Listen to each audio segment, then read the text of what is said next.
aku ming pisan iki apa kontrol meneh iki. Ora pisan iki wae wong iki wektune wis mepet kok iki ming diku sulih dukuh Pak Dukuh Paingan kok. Iya, iki jane dukuhe ngendi?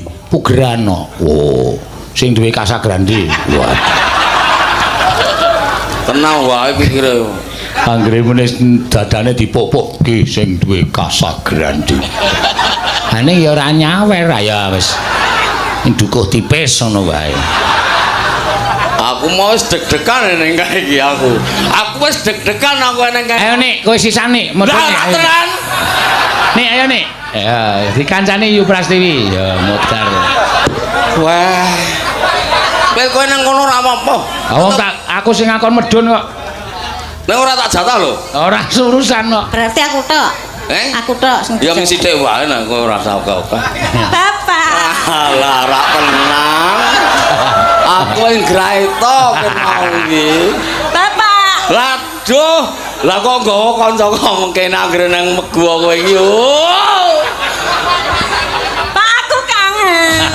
Ayo sampe wae. Kecup nek kangen dikecup kok ya. Pak, Sengeni mbokmu.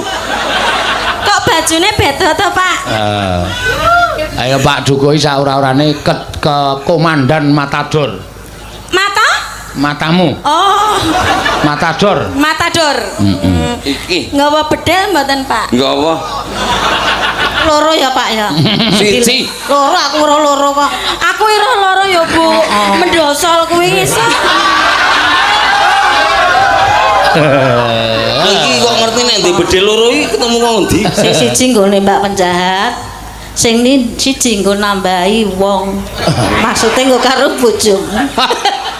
Lah kok Ngene Mbak bojone. lah ra. Bener ta? Oke. Iki kok nusul arep ngopo kowe? Kangen.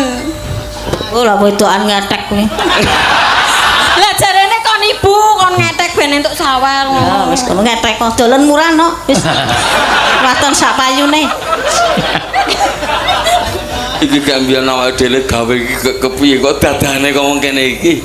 Bapakne ya edan anake ya ngono kuwi. Oh. Ya ming rada sithik. Ya, dilagokke. Apa niki? Piai telu